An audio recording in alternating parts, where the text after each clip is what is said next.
Sud Radio, le 10h midi, mettez-vous d'accord, Stéphanie Demuru. 12h20 en direct sur Sud Radio, mettez-vous d'accord. On se retrouve et on parle de l'actualité au Proche-Orient. Est-ce qu'un accord est toujours possible? L'accord de cessez-le-feu peut-il toujours être mis en œuvre? Est-ce qu'on est dans l'impasse? Pour la première fois, Washington menace de cesser les transferts d'armement à Israël en cas d'offensive majeure à Rafah. On en parle tout de suite avec Patrick Martin-Genier, spécialiste des questions européennes et internationales, enseignant à Sciences Po. Bonjour Patrick Martin-Genier, merci d'être avec nous en direct sur Sud Radio. Est-ce que vous y croyez encore à la mise en œuvre de cet accord de cessez-le-feu ? Écoutez, c'est vrai que c'est très très difficile. En ce moment, les négociations continuent au Caire, en Égypte. Tout le monde a fait part de son scepticisme à ce sujet. Le Hamas, cette organisation terroriste, avait fait, semble-t-il, un pas. Il y a cette volonté de libérer les otages, d'autant, si vous voulez, qu'une grande pression est mise sur le Premier ministre Benyamin Netanyahou à Tel Aviv. Les familles des otages manifestent tous les soirs.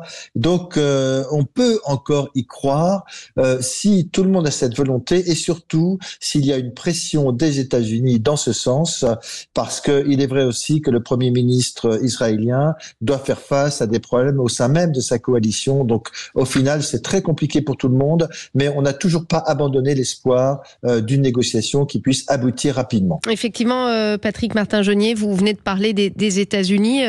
On le disait, Washington menace pour la première fois de cesser des transferts d'armement à Israël. C'est un tournant dans ce conflit pour vous ?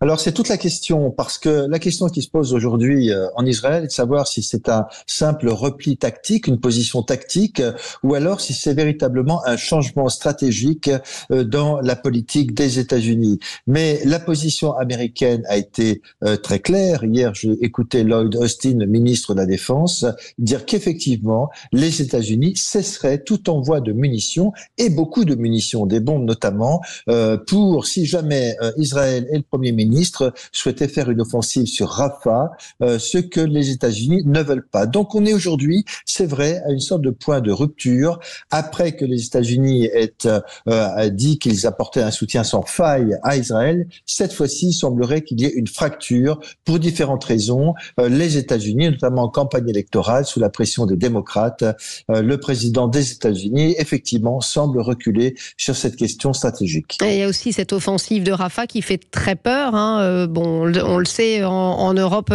c'est extrêmement critiqué. Les États-Unis, comme vous dites, pour la première fois, menacent. C'est vrai qu'on se demande parfois quel est l'objectif clair d'Israël. Évidemment, éradiquer le Hamas, victoire totale, dit Benyamin Netanyahou.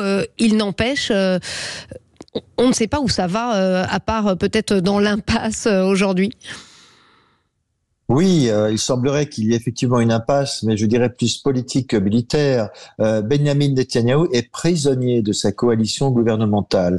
Il est, comme vous savez, prisonnier de partis extrémistes ultra-religieux, dont il dépend à quelques voix à la Knesset au Parlement, et donc ces partis ne veulent absolument pas qu'il recule, et le Premier ministre a dit qu'il voulait continuer son offensive sur Gaza. C'est légitime en ce sens qu'il s'agit toujours officiellement d'éliminer les terroristes du Hamas, mais le fait est que ce sont essentiellement des victimes civiles qui sont touchées, et ça, naturellement, les États-Unis et la communauté internationale ne peuvent plus l'accepter. On l'a bien vu avec tout ce qui se passe en Occident, notamment sur les campus universitaires à Paris et aux États-Unis. Mais en effet, aujourd'hui, cette initiative sur Rafah, eh bien, c'est ce que veut le Premier ministre, parce qu'en réalité, il joue ici sa survie politique. Alors oui, très bien. Bon, il joue sa survie politique. Les otages, eux, israéliens, jouent leur vie. À Gaza, vous l'avez dit, il y a des morts civiles.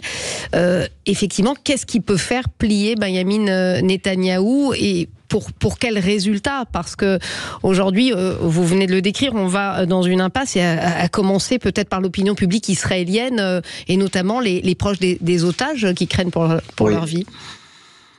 Je crois que un seul pays est en capacité de faire une énorme pression sur Israël, c'est bien évidemment les États-Unis, parce que, attention, les États-Unis ne remettent pas en cause leur soutien à Israël dans le cas d'un ensemble régional qui lui est hostile, mais ne veut pas de cette offensive sur Rafah. L'autre point sensible, ce sont, comme vous l'avez dit, les familles israéliennes. Voilà plusieurs semaines qu'elles manifestent devant le bureau du Premier ministre à Tel Aviv, et véritablement, ce sont ces familles qui font pression.